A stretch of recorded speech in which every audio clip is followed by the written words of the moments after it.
Buenas tardes, compañeras y compañeros. Vamos a continuar ahora con la presentación del curso de Sistemas Políticos 2. Terminamos ahora con todo lo relacionado con China, que era algo que ya habíamos venido trabajando, y pues hoy les voy a presentar ya la parte final. Si ustedes consideran pertinente, pues solo utilicen estas presentaciones para poder estudiar y para poder resolver la hoja de trabajo que vamos a presentar, que va a ser y que va a sustituir al examen parcial. Esto espero que sea para que ustedes lo entreguen a finales de la Semana Santa, no precisamente la próxima semana, sino que después. Entonces, esta hoja yo se las estaré entregando en un lugar en el Google Classroom, que va a ser el lugar donde vamos a estar trabajando y compartiendo los documentos, porque ya no pudimos ponerlo en la plataforma de la escuela. Entonces, ¿qué es lo que quiero mostrarles el día de hoy? Esta parte del sistema político chino, ¿verdad? La parte final del trabajo, que es lo que hemos venido, que es lo que les había venido presentando últimamente.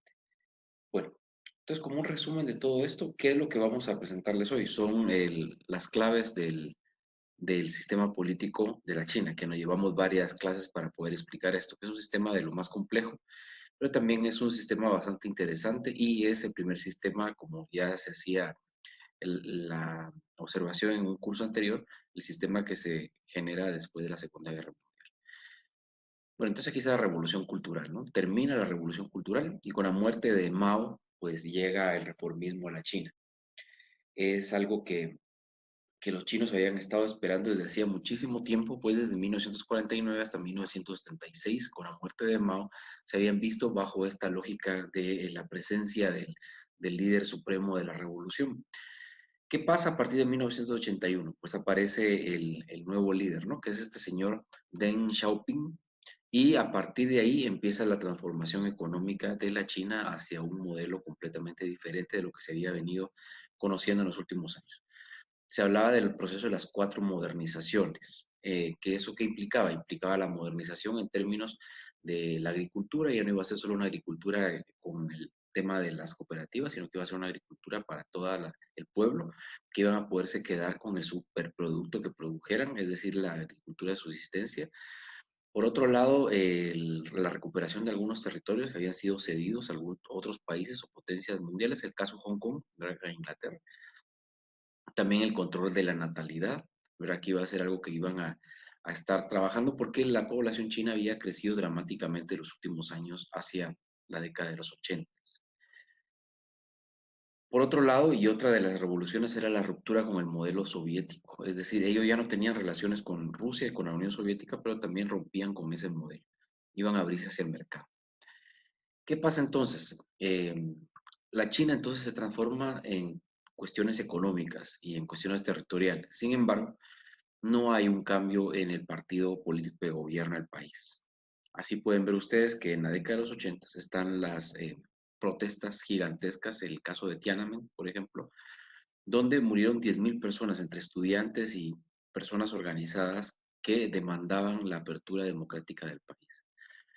¿Qué pasaba entonces? En China continuaba el modelo del partido único, de la democracia centralizada y de la dictadura, por así decirlo, de solo una élite política frente al crecimiento económico que estaban teniendo. No se abrió, obviamente, ¿no? Y lo que sí empezó fue un despegue económico sin precedentes. Desde 1990 la economía china empieza a crecer de forma sostenida con base en el comercio exterior. Incluso se habla que hasta el año 2019 la economía china está teniendo problemas con el crecimiento y ha retrocedido por primera vez desde 1990 algunos puntos hacia a un crecimiento menor. Es decir, que se ha expandido desde 1990 hasta ahora, más o menos 30 años, y su crecimiento ha sido bastante sostenido, llegando a ser la segunda economía más grande del planeta. Por otro lado, a partir de la segunda década de 2000, es decir, más o menos por el año 2014, 2012, empiezan a plantear la idea de crecer hacia adentro, es decir, de fortalecer su mercado interno y de que el país ya no sea tan dependiente de las mercancías extranjeras y del comercio internacional. Aquí podemos ver una estructura del partido. Nuestra estructura del poder es ese presidente, ¿no? Es Xi Jinping, es el presidente y el secretario del partido, el secretario general, y después están acá todos los grupos en los que se distribuye el poder. Digamos que está este grupo como de 7 notables, que es el comité permanente del Politburó, sería la nomenclatura, diría Lenin, ¿no? Después el Politburó, que es 25 miembros, el Comité Central 376, la Asamblea Popular 2270, es decir, Congreso, y el partido está integrado por 85.13 millones de personas. Y después toda China, ¿no? Que es 1.350 millones de habitantes. Es un país gigantesco, con una población gigantesca y dominada por solo un partido político.